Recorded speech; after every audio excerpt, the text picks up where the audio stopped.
Muy buenas tardes, queridos hermanos. Paz y bien para todos ustedes.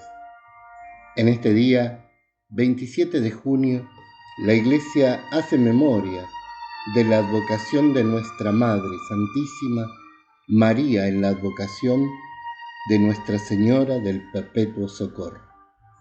Conozcamos algo más sobre esta advocación de la Virgen. Nos ponemos en presencia de Dios, en el nombre del Padre, del Hijo y del Espíritu Santo. Amén.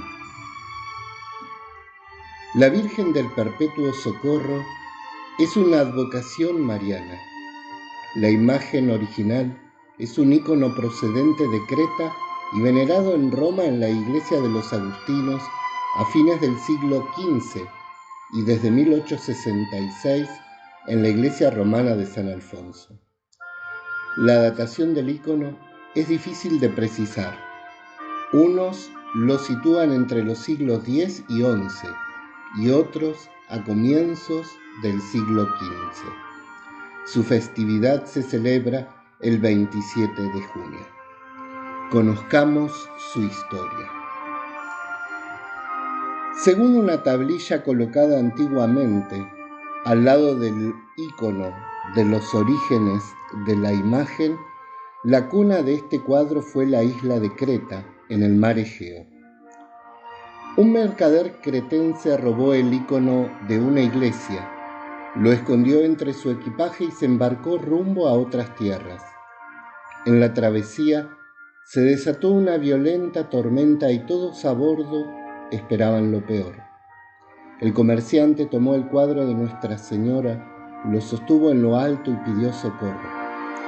La Santísima Virgen respondió a su oración con un milagro. El mar se calmó y la embarcación llegó a salvo al puerto de Roma. Poco después, el mercader llegó a Roma con el cuadro y tenía un amigo muy querido en la ciudad de Roma, así que decidió pasar un rato con él antes de seguir adelante. Con gran alegría le mostró el cuadro y le dijo que algún día el mundo entero le rendiría homenaje a Nuestra Señora del Perpetuo Socorro. Pasado un tiempo, el mercader se enfermó de gravedad. Al sentir que sus días estaban contados, llamó a su amigo a su lecho y le rogó que le prometiera que después de su muerte colocaría la pintura de la Virgen en una iglesia digna o ilustre para que fuera venerada públicamente. El amigo accedió a la promesa, pero no llegó a cumplir la misma por complacer a su esposa que se había encariñado con la imagen. Pero la divina providencia no había llevado la pintura a Roma para que fuese propiedad de una familia, sino para que fuese venerada por todo el mundo, tal y como había profetizado el mercader. Después de varias vicisitudes milagrosas, el ícono fue colocado en la iglesia que era de San Mateo el Apóstol. La pintura fue llevada a la iglesia en procesión solemne el 27 de marzo de 1499. Era en tiempos del Papa Alejandro VI. Allí permaneció la imagen del Perpetuo Socorro durante 300 años, en el altar mayor de la iglesia de San Mateo. Los escritores de la época narraron ampliamente los milagros atribuidos a la imagen. El siglo XVII parece ser el más intenso en la devoción y el culto a la Virgen del Perpetuo Socorro. En febrero de 1798, con la invasión de Napoleón, sus tropas se apoderaron de Italia y destruyen en Roma más de 30 iglesias, entre ellas la de San Mateo. Los religiosos agustinos salvan el ícono y se lo llevan consigo a una pequeña capilla, Santa María en la Posturela, quedando allí sin culto popular y en el olvido por 64 años. Mientras tanto, a instancias del Papa, el superior general de los redentoristas estableció su sede principal en Roma donde construyeron un monasterio y la iglesia de San Alfonso. Uno de los padres, el historiador de la casa, realizó un estudio acerca del sector de Roma en que vivían. En sus investigaciones se encontró con múltiples referencias a la vieja iglesia de San Mateo y a la pintura milagrosa de Nuestra Señora del Perpetuo Socorro. Por medio de este incidente, los redentoristas supieron de la existencia de la pintura.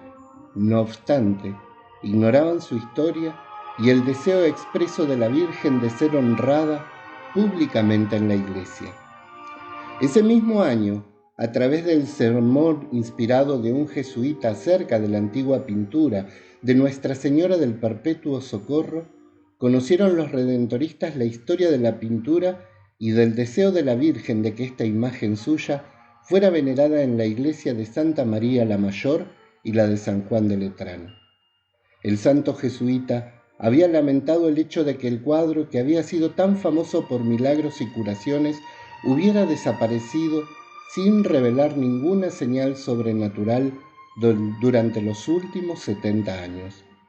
A él le pareció que se debía a que ya no estaba expuesto públicamente para ser venerado por los fieles.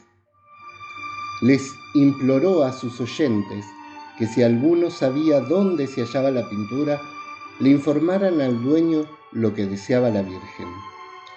Los padres redentoristas soñaban con ver que el milagroso cuadro fuera nuevamente expuesto a la veneración pública y, de ser posible, sucediera en su propia iglesia de San Alfonso. El 11 de diciembre de 1865, los hijos de San Alfonso de María Ligorio solicitan al Papa la concesión del Perpetuo Socorro. El 19 de enero de 1866, la imagen regresa a la iglesia de San Alfonso, en el mismo emplazamiento donde había estado durante 3 siglos. Restaurada la imagen, ocupa el centro del ábside de la iglesia de San Alfonso y su difusión e influencia se extiende a los 5 continentes. El Papa Pío IX dijo en la audiencia al superior general de los redentoristas el 11 de diciembre de 1865: den a conocerla a todo el mundo. Pocos casos hay en la historia de la Iglesia de difusión tan rápida y universal de una devoción mariana como es la del culto al famoso cuadro de Nuestra Señora del Perpetuo Socorro. Descripción del ícono. El ícono original está en el altar mayor de la iglesia de San Alfonso María de Liguori de Roma, aunque su origen es incierto. Se estima que el retrato fue pintado durante el XIV o XIII siglo. El ícono parece ser copia de una famosa pintura de Nuestra Señora que fuera, según la tradición, pintada por el mismo Lucas. La original se venera en Constantinopla por siglos como una pintura milagrosa, pero fue destruida en 1453 por los turcos musulmanes cuando capturaron la ciudad. Fue pintado en el estilo plano característico de los íconos y tiene una calidad primitiva. Todas las letras son griegas. Las iniciales al lado de la corona de la madre la identifican como Madre de Dios. Las iniciales al lado del niño, ICXC, significan Jesucristo. Las letras griegas en la aureola del niño, Ogu, significan el que es, mientras que las 3 estrellas sobre la cabeza y el hombro de María Santísima indican su virginidad antes del parto, en el parto y después del parto. El icono de la Virgen, pintado sobre madera de pequeño tamaño, muestra a María con el niño Jesús. El niño observa a los 2 ángeles que le muestran los instrumentos de su futura pasión, mientras agarra fuertemente con las 2 manos la de su madre, quien lo sostiene en sus brazos. El cuadro recuerda la maternidad de la divina de la Virgen y su cuidado por Jesús desde su concepción hasta su muerte. Hermosa la historia de Nuestra Señora del Perpetuo Socorro. Hoy hemos podido conocer una nueva advocación de María. Recordamos siempre que María es una sola. La Virgen, la mamá de Jesús, fue una sola. Pero en los pueblos a lo largo de los siglos se ha querido quedar, se ha apropiado la cultura y el pueblo de esta persona tan querida que es la Virgen. Y por eso tenemos muchas advocaciones. En nuestro país tenemos la advocación de Luján, de Itatí, de Nuestra Señora del Valle. En Río Negro tenemos a la Virgen Misionera. Y así cada pueblo se apropió del querer de la Virgen y se adueñaron de ella simplemente por amor y le pusieron sus ropas y vestidos. Por eso tenemos muchas advocaciones, pero recordamos siempre que María es una sola. En este día la Iglesia celebra la advocación de María Nuestra Señora del Perpetuo Socorro. A todos ustedes llegue la bendición y la intercesión de María, que socorre a aquellos que la necesitan. La bendición de este Dios que nos ama es Padre, Hijo y Espíritu Santo. Amén.